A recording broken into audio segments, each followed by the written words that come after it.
grade. I'm here talking to you from my house and missing seeing you in person. I got to talk to some of your parents this week, which was really nice for me. And I even got to see one of you in person, which I'm not going to say who it was, but I was out getting some exercise and I saw one of your classmates, and that made me really happy. Today, we are going to learn a new word. We're going to look at some art, and then I have a short activity that we're going to do. Before we do the new word, I'm going to show you some artwork. Take a look at this painting right here. I want you to take a couple of seconds to look at it and see what you notice about it.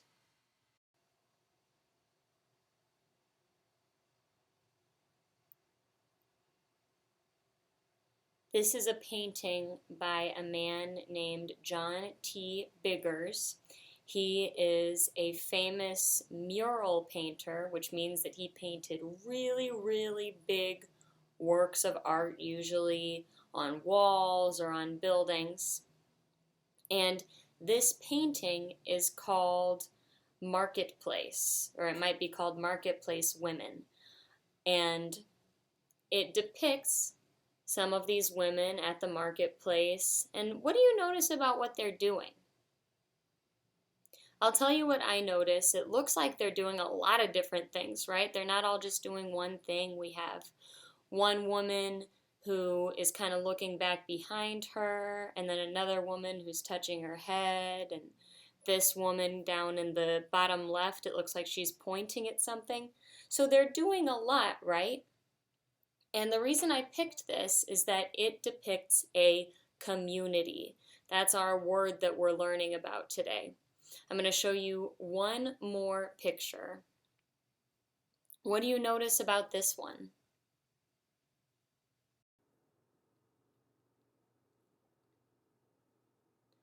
So I'm going to tell you a little bit about this one. This is another painting by John T. Biggers that depicts a harvest festival in Ghana.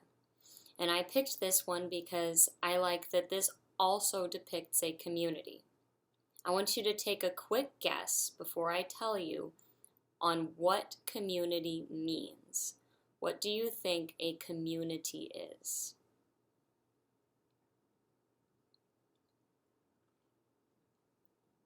So you might have guessed, if you didn't know the definition already, that a community has something to do with people, because both of these paintings had a lot of people in them. And if that's what you guessed, you were right. A community is any group of people that has something in common. Sometimes they have religion in common. Sometimes they have the place where they live in common. It can really be almost anything at all. Sometimes there's even online communities, like all the people who play Fortnite are part of the Fortnite community. And similarly, one thing I've been thinking about a lot in the last 2 weeks is our community at Washington Montessori.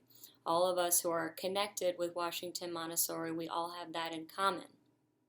And now we have to keep our community going even though we don't see each other in person, right?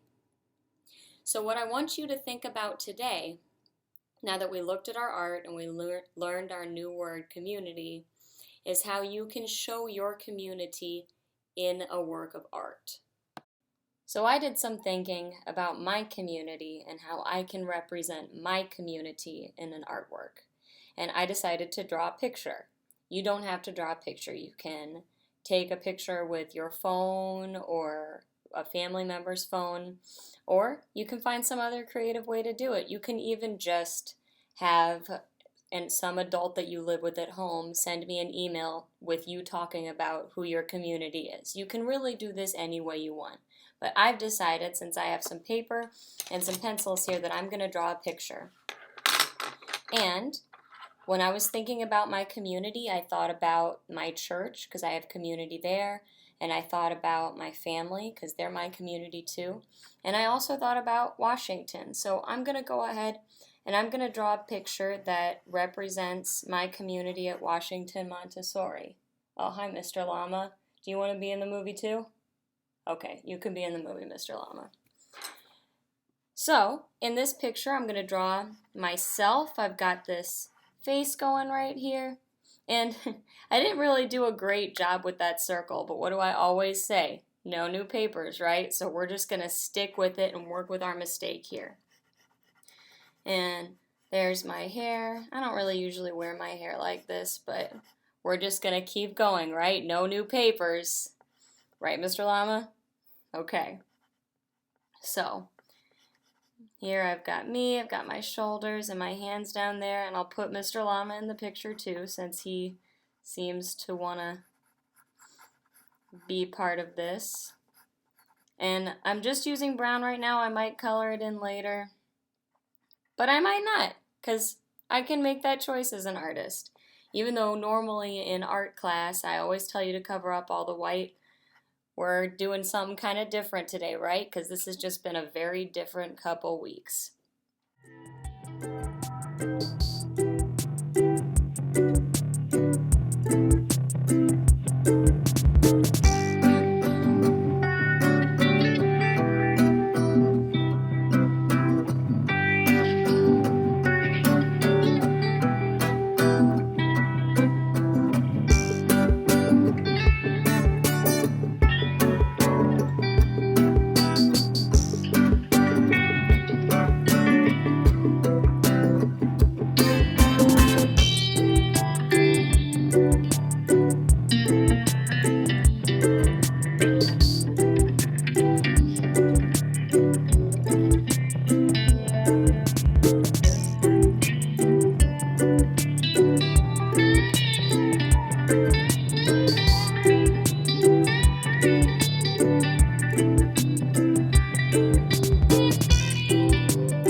I love, oops, can't quite see it. There we go. I love my community. I'm going to put a little heart there. And if we had a little bit more time in this video, I would definitely color the background, but I'm not going to because I want you guys to get started on making your own art. All right, third grade, please send me an email or a dojo message if you have any questions. I will give 3 dojo points to anyone who does send me their artwork, so I'm really looking forward to seeing what you do. Have a great week, and I look forward to seeing your artwork. Bye, third grade. Bye, third grade.